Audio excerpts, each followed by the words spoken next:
রাসূল সাল্লাল্লাহু আলাইহি ওয়াসাল্লাম বলছেন, বাড়িতে কোনো দরজা নেই, গরিব মানুষ, ফাঁকা জায়গা, বিসমিল্লাহ বলে একটা খড়ি কাটে ভাবে রেখে দেন, সন্ধ্যার সময় সারা রাত শয়তান এই দরজা দিয়ে প্রবেশ করতে পারবে না। এটা রাসূল সাল্লাল্লাহু আলাইহি ওয়াসাল্লাম বলেছেন, তার ক্ষমতার বাইরে চলে গেছে, এটাও করতে পারবে না। যে জিনিস বিসমিল্লাহ বলে ঢাকা হয় সেই জিনিস খুলে শয়তান ক্ষতি করতে পারবে না। এটা বিসমিল্লাহর পাওয়ার, ক্ষমতা। রাসূল সাল্লাল্লাহু আলাইহি ওয়াসাল্লাম বলছেন, সাবধান, কোনো জিনিস খোলা রাখো না, খোলা জিনিস খাবা না। হাটে বাজারে ঝুরি জিলাপি কত ফাঁকাতে পড়ে আছে আর আপনি খাচ্ছেন। রাসূল সাল্লাল্লাহু আলাইহি ওয়াসাল্লাম জোরভাবে নাকচ করেছেন। কেন? ইয়ামসিল বালা ফিল লাইলে, রাতে কতগুলি বালা মুসিবত চলে, যখনই কোনো খাদ্য দেখতে পায় তখন তার ভিতরে ঢুকে যায়। এই খাদ্য যদি কেউ খায় তাহলে তার অসুখ হবে, এই কথা মুহাম্মদ সাল্লাল্লাহু আলাইহি ওয়াসাল্লাম বলেন। আপনাকে আমি বুঝাতে পারি না, হাদিস বুখারী মুসলিম, কে কাকে বলবে? ধর্ম বিকৃত হয়েছে জনগণের মাঝে, হুজুরের মাঝে। নইলে কোরআন মাজিদ, কোরআন শরীফ হয়, ও তো কোরআন মাজিদ। কিভাবে কিভাবে ঘুরতে ঘুরতে হয়ে গেল কোরআন শরীফ। সম্মানিত মসজিদের মুসল্লি, বলছিলাম সালামের পদ্ধতি। আব্দুল্লাহ ইবনে ওমর রাদিয়াল্লাহু তাআলা আনহু বলেন, একজন সাহাবী বলেন, আল্লাহর নবী, আর রাজুলু মিন্না লাকিয়া আখাহু আও সাদিকাহু, যখন আমাদের কেউ তার কোনো বন্ধুর সাথে সাক্ষাৎ করে তো এনহানিলাহু, তার জন্য নত হবে কি? কালালা, না না না না না না। আফাইয়াল তাজ কি? কালা নাম, হ্যাঁ। এবার খুব সাবধান, সালামের যত পদ্ধতি আছে সব বাতিল, সব হারাম। আসসালামু আলাইকুম, যেটা সরকারি পদ্ধতি, জানি না এটা স্যালুট সালাম নাকি। যদি প্রশাসনিক ভাবে এটা পদ্ধতি হয় তাহলে সমস্যা নেই, কিন্তু প্রশাসনিক ভাবে এটা যদি সালাম হয় তাহলে তা বাতিল। আসসালামু আলাইকুম, তা বাতিল। আসসালামু আলাইকুম, তা বাতিল। পায়ে চুমা দেওয়া বাতিল, পায়ে হাত দিয়ে সালাম দেওয়া বাতিল, গালে চুমা দিয়ে সালাম দেওয়া সব বাতিল। 30-40 প্রকার যত সালাম আছে সব নাজায়েজ, যেহেতু রাসূল সাল্লাল্লাহু আলাইহি ওয়াসাল্লাম জোরভাবে নাকচ করলেন। সাহাবী বলেন, আল্লাহর নবী, কারোর সাথে সাক্ষাৎ হলে নত হবে কি? না না না না। আল্লাহ রাসূল, কারোর সাথে সাক্ষাৎ হলে তাকে জড়িয়ে ধরবে কি? না না। তাকে চুমা দিবে কি? না। তাহলে তার হাত ধরে মুসাফা করবে কি? হ্যাঁ। প্রথমে বলছিলাম মুসাফাহা, তবে হাত ধরে মুসাফা 2 হাত নয়। যদিচ আমাদের সমাজে 2 হাত আছে, 4 হাত একসাথে হওয়ার পরে, খোলার পরে আগে মুখে তারপরে বুকে, এগুলো সব নাজায়েজ, শরীয়ত অনুমোদন করে না। এখানেই থাকলো যে কিয়ামত পর্যন্ত কোনোদিন হাত ছেড়ে বুকে হাত দেওয়া, চুমা দেওয়া প্রমাণ হয়ে গেলে আমি আব্দুর রাজ্জাক বিন ইউসুফ জিন্দেগিতে আর কোনোদিন জাতির সামনে কথা বলবো না। কথা আমি মেপে বলছি, দাড়ি পাল্লায় মাপলেও কিয়ামত পর্যন্ত 19-20 হবে না। তবে মানুষ কোন জায়গাতে অনুবাদে ভুল থাকতেও পারে। যদি সত্যি ভুল থাকে, তদন্তে যদি দেখা যায় ভুল হয়েছে, আমি ছেড়ে দিতে বাধ্য থাকবো। তবে একাধিকবার তদন্ত করা আছে মর্মে এত শক্ত করে বলার জন্য চেষ্টা চালাচ্ছি।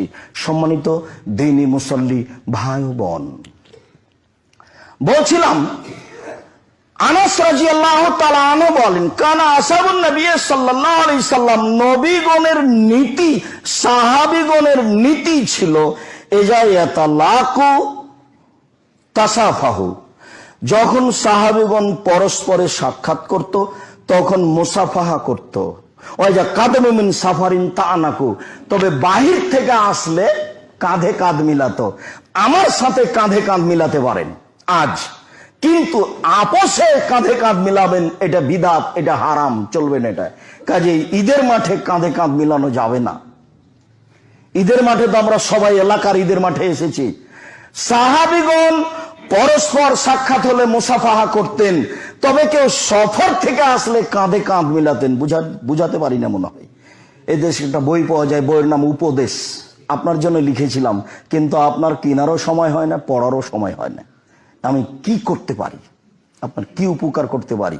আপনার কাছে বাড়িতে বই আছে, কি করলে কি হয়, কি করলে ছাই হয়, কিছুই হয় না। আপনার বাড়িতে আছে মুকশিদুল মুমিনিন, তার একটা হেডলাইন আছে, অবিবাহিত ছেলে মেয়ের পড়া নিষেধ। তারপরে হেডলাইনের পরে যা লেখা আছে, আল্লাহর কসম, আল্লাহে আল্লাহর কসম, আল্লাহে আল্লাহর কসম, আমি আব্দুর রাজ্জাক বিন ইউসুফ জাতির সামনে শতদিন বলেছি, আজকেও বলছি, শুরু থেকে শেষ পর্যন্ত একটি কথাও আল্লাহ রাসূলের নয়। তিনি বলেছেন চন্দ্র সূর্য গ্রহণের সময় স্ত্রী মিলন হলে বাচ্চা টেরা হবে, সফরের পূর্বে স্ত্রী মিলন হলে বাচ্চারা কানা হবে, ভরা পেটে স্ত্রী মিলন হলে বাচ্চা টেরা কানা হবে, ল্যাংড়া হবে, এ কথা বলেন।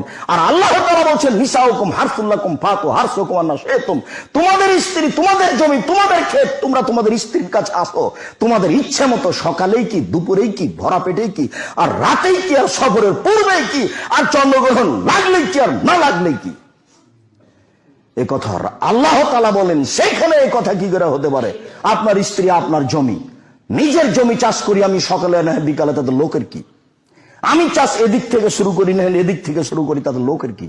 এ কথা আল্লাহ বলছেন তোমার স্ত্রী, তোমার জমি, তুমি তোমার জমিতে আসবে তোমার ইচ্ছা মতো, তোমার কখন ইচ্ছা সেটা তোমার ব্যাপার, এখানে কোনো প্রকার বাধা নেই। তবে ঋতু অবস্থায় থাকা ভিন্ন কথা, ওটা আল্লাহর বিধান।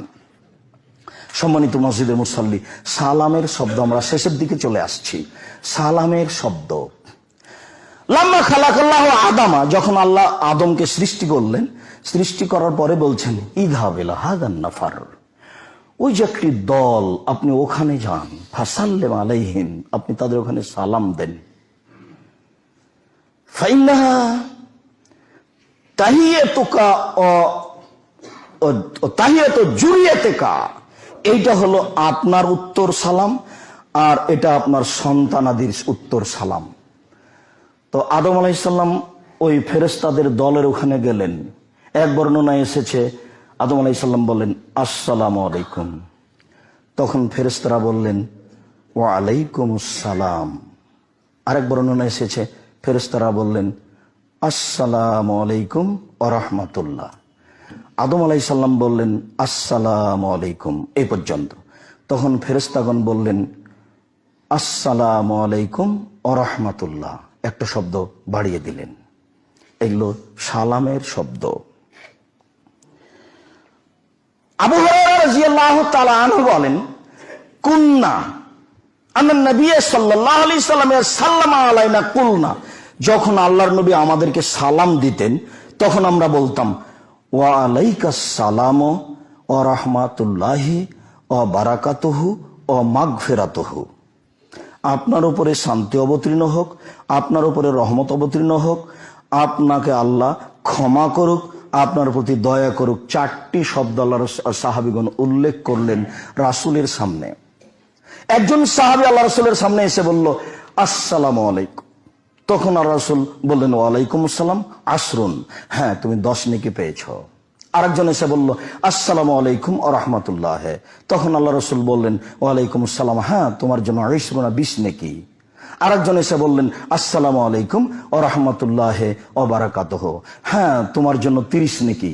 আরেকজন এসে বললেন আসসালামু আলাইকুম ওয়া রাহমাতুল্লাহ ওয়া বারাকাতুহু ওয়া মাগফিরাতুহু, তখন রাসূল সাল্লাল্লাহু আলাইহি ওয়াসাল্লাম বললেন হ্যাঁ তোমার জন্য 40 নেকি।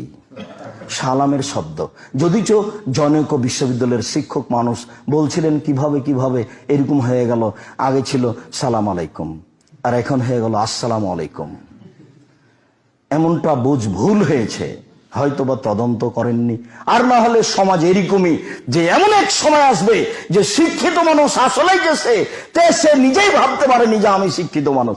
তার জন্য তো আপনাকে বলেছি যে হেডমাস্টার, কলেজের প্রিন্সিপাল, উনি চেয়ারে বসে আছেন আর তার মেয়ে নাচছে, এই দেখছে পিতা হিসাবে তার মেয়ে কেমন নাচতে পারে। আমি আব্দুর রাজ্জাক বিন ইউসুফ বলেছি এই পিতাকে যদি আমি অশিক্ষিত প্রমাণ করতে না পারি তাহলে জিন্দেগি তার জাতির সামনে আমি কথা বলবো না। বাপ মা ছেলের দুই দিকে বসে আছেন, মধ্যে ছেলে বসে আছে, দুই কানে ইয়ারফোন লাগা আছে, ইন্ডিয়ার গান চলছে। এই বাপ মাকে যদি আমি অশিক্ষিত প্রমাণ করতে না পারি আমি জাতির সামনে কথাই বলবো না। আমার জন্য একাধিক দল রয়েছে, এই পিতা মাতা শিক্ষিত মানুষ নন। সালাম কিভাবে দিতে হবে আমি শিক্ষিত মানুষ হওয়ার পরে ধর্ম বিবেচনা করিনি। সম্মানিত দিনী ভাই বোন, সালাম না হলে কথা বলার অনুমতি নেই। জাবের রাদিয়াল্লাহু তাআলা আনহু বলেন রাসূল সাল্লাল্লাহু আলাইহি সাল্লাম বলেছেন আসসালামু কাবলাল কালামে, কথা বলার পূর্বে আসসালামু আলাইকুম। আমার জীবনে 30 বছর থেকে আমি মাঠে আছি, 90 সাল থেকে এখন পর্যন্ত আপনি দেখতে পাবেন না আমি কোনো সময় কোনো কথা বলার পরে বলছি আসসালামু আলাইকুম। আর একাধিক দায়িত্বশীল সমাজের নেতারা আগে উঠে বলছে আউযু বিল্লাহি মিনাশ শাইতানির রাজিম বিসমিল্লাহির রহমানির রহিম আসসালামু আলাইকুম। আউযুবিল্লাহ বলতে হয় কোরআন তেলাওয়াতে, সালাম দেওয়ার সময় তো আউযুবিল্লাহ বলতে হবে না, ওটা শুধু মাত্র কোরআন তেলাওয়াতের সময় সূচনায়। আর বিসমিল্লাহ বলতে হবে সূরার প্রথম হলে, আর যদি সূরার প্রথম না হয় মধ্যে হয় তাহলে আউযুবিল্লাহ বলে পড়া আরম্ভ করতে হবে, বিসমিল্লাহ বলা যাবে না। শরীয়তের একটা মাপকাঠি আছে। আব্দুল্লাহ ইবনে ওমর রাদিয়াল্লাহু তাআলা আনহু বলেন, রাসূল সাল্লাল্লাহু আলাইহি সাল্লাম বলেছেন, আসসালামু কাবলা সওয়ালে, কথা জিজ্ঞাসার পূর্বে সালাম হতে হবে। মান বাদা বিস সওয়ালে কাবলা সালামে ফালা তুজিবহু, কেউ যদি কথা শুরু করে সালামের পূর্বে তাহলে তোমরা তাকে কথা বলার অনুমতি দিও না। হাদিস সহিহ। আবু হুরায়রা রাদিয়াল্লাহু তাআলা আনহু বলেন, রাসূল সাল্লাল্লাহু আলাইহি সাল্লাম বলেছেন, মান তাযানু বিগাইরে সালামিন ফালা তুজিবহু, কেউ যদি বাড়িতে ঢোকার অনুমতি চায় সালাম ছাড়া তাহলে আপনি তাকে ঢুকতে দিবেন না। ভুলবশত আপনার ছেলে মেয়ে যদি বাড়িতে ঢুকে যায় বা আপনি ঢুকে যান তাহলে আপনার উচিত, আপনার স্ত্রীর উচিত আপনাকে বলবে মনে কিছু নিয়েন না, বাহির দরজায় যান, আপনি সালাম দেন, ওখানে গিয়ে আবার প্রবেশ করেন। রাসূল সাল্লাল্লাহু আলাইহি সাল্লাম থেকে এই নীতি প্রমাণ আছে, হাদিস বুখারী মুসলিম। ভুলেও কোনোদিন সালাম ছাড়া বাড়িতে প্রবেশ করতে পাবেন না মর্মে মসজিদের সকল দিনী ভাই বোনকে আজকের আলোচনার গুরুত্বপূর্ণ অংশ আলোচনা পেশ করে বলতে চাচ্ছি যে জরুরি কথা, জীবনে কোনোদিন আজ থেকে সালাম ছাড়া বাড়িতে প্রবেশ করবেন না। সালাম দিয়ে বাড়িতে প্রবেশ করা এদেশের এই সমাজের একটা অপমানজনক কাজ। কেমনে নিজের বাড়িতে সালাম দিয়ে প্রবেশ করি, কেন জানি কেমন কেমন লাগে। তার মানে তাহাজ্জুদ পড়ি কিন্তু ধর্মের মান বুঝি না। সাক্ষাতে কখনো নিজেকে কিছু মনে করে সালাম দিতে দেরি করবেন না।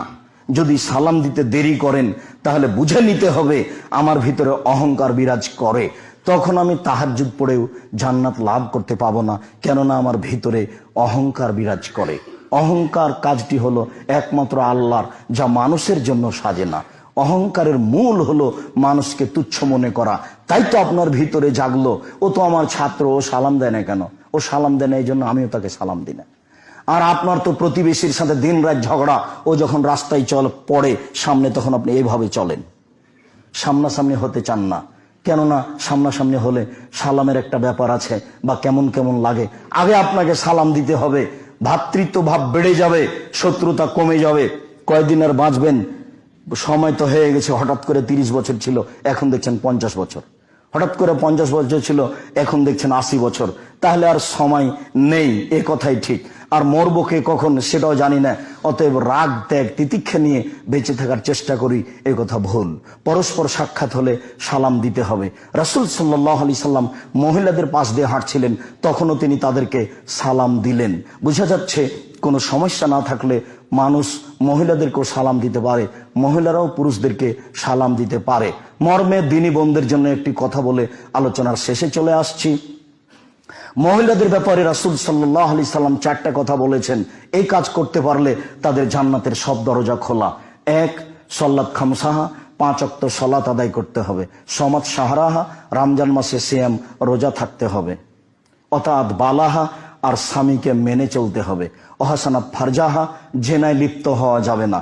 কারণবশ যদি কোনোদিন জেনা ঘটে গিয়ে থাকে তাহলে আজ থেকে তোবা করতে হবে, খুব অন্তর থেকে। যদি আপনি অন্তর থেকে তোবা করেন তাহলে যে পাপটা ঘটে গেছে ওই পাপকে আল্লাহ পুনরায় নেকিতে পূর্ণ করে দিবেন। কিন্তু আপনার তোবাটা কেমন সেটাও আল্লাহ বুঝেন। তবে আল্লাহ এই কথা বলেছেন যে আপনার পাপটাকে আল্লাহ নেকি দিয়ে পূর্ণ করে দিবেন, উল্টিয়ে তাকে নেকি করে দিবেন।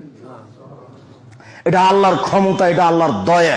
অতএব দিনী বোনদেরকে আমরা জরুরিভাবে বলতে চাচ্ছি যে 1, 5 ওয়াক্ত সালাত আদায় করবেন। 2, রমজান মাসের সিয়াম পালন করবেন। 3, স্বামীকে মেনে চলবেন, তিতা লাগলেও মিঠা লাগলেও। স্বামীর সব কথা তিতা লাগে না, মিঠা লাগে না, কোনোটা কোনোটা তিতা লাগে। আর এই স্বভাব বন্ধ করবেন যে গালাগালি হয়েছে, মারামারি হয়েছে, তখন 1 গ্লাস পানি চেয়েছে, 1 গ্লাস পানি দিয়ে সামনে গিয়ে থ্যাকস করে রেখে চলে আসলেন। এই নীতি বাদ দিতে হবে। যদি সংসার করতে হয় তাহলে তিতা লাগলেও মেনেই চলতে হবে, নইলে সংসারই বাদ দিতে হবে। আপনি বাদ দিতে পারেন, যে কোনো সময় একজন মহিলা তার ভালো স্বামীকে বাদ দিতে পারে, কোনো সমস্যা নেই। শরীয়ত খোলা অনুমতি দিয়ে রেখেছে। চেয়ারম্যান মেম্বারের কাছে গিয়ে বলবে আমি আমার স্বামীর ভাত খাবো না, মর্মে একটা কাগজ লিখে দেন, ওটা জানিয়ে দিবে, বাস সম্পর্ক বিচ্ছিন্ন হয়ে গেল। এর নাম খোলা তালাক। আপনি থাকলে তাকে মেনেই চলতে হবে, তিতা লাগলেও মিঠা লাগলেও, তাহলে জান্নাত হবে। জান্নাতের সব দরজা খোলা। আর আপনাকে আমি অনুরোধ জানাচ্ছি, আপনি স্বামী হিসাবে শতদিন বলেছি যে কথা, সে কথা মানার চেষ্টা করবেন। এক, যে মানের খাচ্ছেন সে মানের খাওয়াবেন। দুই, যে মানের পড়ছেন সে মানের পড়াবেন। তিন, কটু কথা বলবেন না, ওলা তুকাব্বে, কটু কথা বলবেন না। তোমার নাক মোটা, তোমার ঠোঁট মোটা, তোমার রং কালো, একবার ঠোঁট মোটা বললে 10 বছর আপনাকে ভালোবাসবে না। ভুলেও কোনোদিন শ্বশুর শাশুড়িকে গালি দিবেন না। শ্বশুর শাশুড়িকে যদি কোনোদিন গালি দেন, মরা পর্যন্ত আপনাকে ভালোবাসতে পারবে না। এটা তার জন্মগত গতি। আর ভালোবাসবে কেন? আপনি তার শ্বশুর শাশুড়িকে, আপনার শ্বশুর শাশুড়িকে গালি দিলেন মানে আপনি আপনার বাপ মাকে গালি দিলেন। অনেকজন সম্মানী মানুষ মেয়েকে লালন পালন করে, জীবন বাজি রেখে লালন পালন করে, শিক্ষিতা করে আপনার হাতে তুলে দিয়েছে। কোন সমস্যা আপনি তাকে গালি দিলেন? আপনার উচিত ছিল একটা লুঙ্গি কিনে দেওয়া, আব্বা এটা উপহার দিলাম, আপনি টাকা চাইলেন কেন? কোন শরমে? আমি শতদিন বলেছি যে 24 ঘন্টার মধ্যে যৌতুক ফেরত দিতে হবে। যৌতুক হারানোর কোনো পথ নেই, ভিক্ষা করে খেতে হবে শেষ পথ। আমি ভিক্ষা করে খাওয়া পছন্দ করিনি, আমি বলেছি দিন মজুরি করে খেতে হবে। শ্বশুরের কাছে টাকা নিতে হবে কেন? যৌতুক চিরদিনের জন্য হারাম। একাধিক দিন বলেছি, আপনি লোন নিয়ে ব্যবসা করবেন কেন? চকলেট দিয়ে ব্যবসা শুরু করেন, লোন নিতে হবে না। তারপরে কলা, তারপরে কাপড়, তারপরে মিশনারি, বড় ব্যবসায়ী হতে 25 বছর সময় লাগবে। একদিনে আপনি ব্যাংক থেকে লোন নিয়ে হেরোইন কিনলেন, কলকাতায় ঢাকায় বিক্রি করলেন কোটি টাকার আশায়। যতদিন পর্যন্ত আপনার এই ঋণ আছে ততদিন পর্যন্ত আপনার জানাজাই হবে না। ব্যাংকে চাকরি করেন, সেই জন্য লোন উঠিয়ে বাড়ি করেছেন, আপনি ভুল বুঝেছেন। স্ত্রীকে খুশি করে পরকাল হারায়েন না। শেষ বাক্যে রাসূল সাল্লাল্লাহু আলাইহি ওয়াসাল্লাম বললেন, আল্লাহ তাতরুকা ইল্লা ফিল বাইতে, স্ত্রীকে তোমার বাড়ি ছাড়া কোথাও থাকতে দিও না, কোথাও যেতে দিও না। আমি নারীদের নিন্দা করেছি, এ কথা ঠিক নয়। আমি জাতির সামনে নারীদের মর্যাদা উল্লেখ যেভাবে করেছি, এদেশের মাটিতে অন্য কেউ নারীদের সেভাবে মর্যাদা উল্লেখ করেছে বলে আমার জানা নেই। আমি গার্মেন্টসে চাকরি করা নাকচ করেছি। আমি বলেছি আপনার গার্মেন্টসে কেন, আপনি আপনার জমিতে যে মেয়ে লালন পালন করবেন, নইলে ব্যবসা করে করবেন, নইলে ভিক্ষা করে করবেন। বাপ শেষ পর্যন্ত মেয়ে ছেলে লালন পালন কিভাবে? ভিক্ষা করে। ভিক্ষা করলে বাপ করবে, এটা তার জিম্মেদারি। ভিক্ষা মেয়ে কেন করলো? মেয়ে কেন সেখানে যাবে? আবার কোন কথা? মেয়েদেরকে সন্তান জন্মের জন্য, উৎপাদনের জন্য সৃষ্টি করা হয়েছে, এটা আমি বলিনি, আল্লাহ বলেছেন। মহিলাদেরকে স্বামীকে সন্তুষ্ট করার জন্য, খুশি করার জন্য, তার অনুগত হওয়ার জন্য, তার ভালোবাসা, তার সেবার জন্য সৃষ্টি করা হয়েছে, আমি বলিনি। এ কথা আল্লাহ তাআলা বলেছেন। এতে আমি তার মানে হানি করেছি এ কথা নয়। সম্মানিত মসজিদের মুসাল্লি, আমরা শেষের আলোচনায় কিছু গুরুত্বপূর্ণ কথা বলি। তার 1 নম্বর কথা হচ্ছে, আজ থেকে যে কোনো মূল্যে সালাম চালু করতে হবে জরুরি ভাবে। 2, সামাজিকভাবে যে অবস্থা চলছে সমাজে, এই অবস্থা থেকে আপনাকে বেঁচে থাকার চেষ্টা করতে হবে। দোকানপাটে বসে গল্প করা থেকে বিরত থাকতে হবে। 5 ওয়াক্ত সালাতের জন্য প্রস্তুত থাকতে হবে। হালাল রুজি খাওয়ার জন্য প্রস্তুত থাকতে হবে। কোরআন মাজিদ তেলাওয়াতে অভ্যাসী হতে হবে। ধরে নেন উপদেশ হিসেবে এই কথাগুলি রাখলাম। তারপরে জরুরি, স্ত্রীর প্রতি কঠোর হতে হবে, নইলে স্ত্রী আপনাকে ভুল বুঝবে। ছেলে মেয়ের প্রতি কঠোর হতে হবে, নইলে আহাল পরিবার আপনাকে ভুল বুঝবে, ফলে আপনার জাহান্নাম হয়ে যাবে। পরের কথা, আমি আব্দুর রাজ্জাক বিন ইউসুফ খাকসার সাধারণ মানুষ। আমার জীবনে বড় স্বাদ, এদেশের মাটিতে আমি একটা উন্নত মানের প্রতিষ্ঠান গড়বই গড়ব। সেটা জামিয়া সালাফিয়া ডাঙ্গিপাড়া পাবা রাজশাহী, সেটা জামিয়া সালাফিয়া রূপগঞ্জ নারায়ণগঞ্জ ঢাকা, সেটা জামিয়া সালাফিয়া দিনাজপুর তেঘরা বলে ভাবছি। জমি কিছু হচ্ছে মর্মে সারা দিনাজপুর, রংপুর, দিনাজপুর, লালমিনহাট, নীলফামারী, কুড়িগ্রাম, পঞ্চগড়, ঠাকুরগাঁ, গাইবান্ধা, এসব দিনী ভাই বোনকে এই রংপুরের দিনাজপুরের জামিয়া সালাফের বিষয়টি হিসাব করতে হবে। যেহেতু জনগণের পয়সা দিয়ে প্রতিষ্ঠান চলে, কাজে আন্তরিকভাবে এই প্রতিষ্ঠানের প্রতি আপনাদেরকে সদয় হওয়ার জন্য অনুরোধ জানাচ্ছি। জুমার শেষে আব্দুল্লাহ আছে, আপনাদের অতীব প্রিয় সন্তান। আব্দুল্লাহ কিছু কথা বলবে। আপাতত আজকের মতো এই পর্যন্ত বলে আল্লাহকে বলছি, আল্লাহ, জুমার খুতবায় শেষে তোমার দরবারে আকুল আবেদন জানাচ্ছি, তুমি আমাদেরকে মাফ করো। আমরা মানুষ হিসেবে যদি কোনো ভুল ত্রুটি করে থাকি, তুমি আমাদেরকে ক্ষমা করে দাও। আমাদের আত্মীয় স্বজন, বাপ মা যারা চলে গেছে, কবরে আছে, তুমি তাদের কবরের শাস্তি মাফ করো। আমরা যারা অসুস্থ, বাড়িতে, হাসপাতালে, তুমি তাদের আরোগ্য দান করো। তুমি আমাদেরকে আজকের আলোচনা অনুযায়ী পারিবারিকভাবে, ব্যক্তিগতভাবে সালাম প্রদানের তৌফিক দান করো, যাতে করে তোমার পদ্ধতিতে সালাম দিয়ে আমরা পরস্পরের ভ্রাতৃত্বভাব গড়ে তুলতে পারি। তুমি এই তৌফিক দান করো। তুমি জামিয়া সালাফিকে আন্তরিকভাবে মূল্যায়ন করার এবং তার জন্য দোয়া করার তৌফিক দান করো। এই পর্যন্ত বলে আজকের জুমার খুতবা এখানেই শেষ করলাম। ত্রুটি করে থাকি, তুমি আমাদেরকে ক্ষমা করে দাও। আমাদের আত্মীয় স্বজন, বাপ মা যারা চলে গেছে, কবরে আছে, তুমি তাদের কবরের শাস্তি মাফ করো। আমরা যারা অসুস্থ, বাড়িতে, হাসপাতালে, তুমি তাদের আরোগ্য দান করো। তুমি আমাদেরকে আজকের আলোচনা অনুযায়ী পারিবারিকভাবে, ব্যক্তিগতভাবে সালাম প্রদানের তৌফিক দান করো, যাতে করে তোমার পদ্ধতিতে সালাম দিয়ে আমরা পরস্পরের ভ্রাতৃত্বভাব গড়ে তুলতে পারি। তুমি এই তৌফিক দান করো। তুমি জামিয়া